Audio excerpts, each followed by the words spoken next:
All right, Kardinia Park last night. This was a terrific contest. This was Port Adelaide up against Geelong. Nathan, you saw it? It was a great game of football. So Port Adelaide, so many players out. They did a great job to be in this game. Their midfield was brilliant. The way the Cats moved the ball, they certainly made a shift in the way they've moved the ball the last few weeks, or particularly last night in this game. Their run from the back end and to get the ball into their forward 50 was brilliant. Brian Myers was great again, kicked a couple of goals. One of the best players on the ground. Dangerfield was good. This man lit it up early and made the right decisions to get the game in their favour. So they were under the pump early in the last quarter and they had to work really hard to win that game, and they did. They did respond after losing at the same venue to Fremantle last week, and their run home has them going to be in the mix, clearly, if they produce the type of form that they had. You can see what's on the screen, you can see where the venues are. They're all going to be posing challenges to them. They've got to win all three, Damo? Oh, look, they can win all three on the back of what their best is. But I can't wait for the Friday night game against Collingwood there, and then the other two will be really tough as well. But they've got their own injury problems, but they probably benefited from that aspect,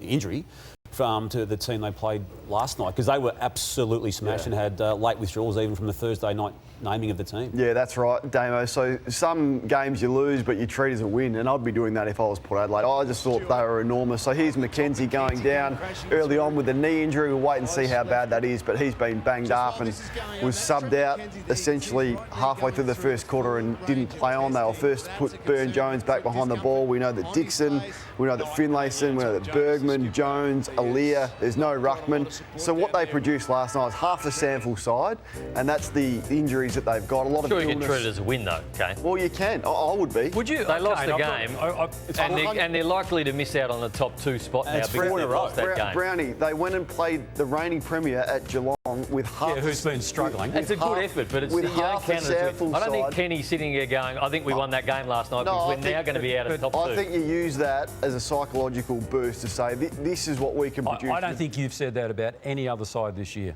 TJ, have you seen... Can I get the injuries up again? Have you seen what they did last night? That is an extraordinary performance to be in that game, to be leading... kick the first goal last quarter and to be leading. Some of those aren't going to get premiers. a game, Kane, if they're fit. Which ones? The ones down the bottom. I mean, Fantasia doesn't play. Like said, they've had problems with There's no key forward. Marshall doesn't play the first quarter. There's no key defender that they've got. Not one key defender. There's no ruckman. They've been absolutely smashed against 17 premiership players at home. I think the allegation is you're completely biased. No, I'm not, TJ. I would be using that as a psychological boost to say that was a phenomenal performance. And if you watch the game, I think you'd be hard pressed to disagree. Okay, it was a good who will they get back? Who will they get back in the short term? Well, that's the issue. I'm not sure. They play GWS this week. I suspect the illness one, so Bergman and Finlayson. Not sure about Dixon. Will come back. But I feel like the amount of ball they had, though, and the opportunities in that game, they should have still won. And that's a reflection of Geelong. So that was a subpar performance. You'd think there was some good to come out of it, but I was expecting them to win by 10 goals last night. At three-quarter time, it was game on the line. So, as Brownie said, top two for Port Adelaide or top eight for Geelong. And Geelong had the big moments and the big players. And Kane's got a big decision on his hands with this guy, Brian Myers, about whether to put him in the All-Australian side, because he was phenomenal yet again last night. I thought he was critical in the win.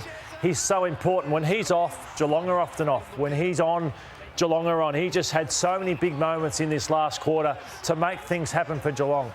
He just kept creating scoring opportunities for his team when it mattered most, with his poise and his class, and then obviously kicked a huge goal himself. So this is a stoppage. This was a dubious free kick. Port Adelaide weren't happy, but he still makes things happen. He went back and he's got his own unusual technique, but this was huge in the context of the game to put them 12 points in front.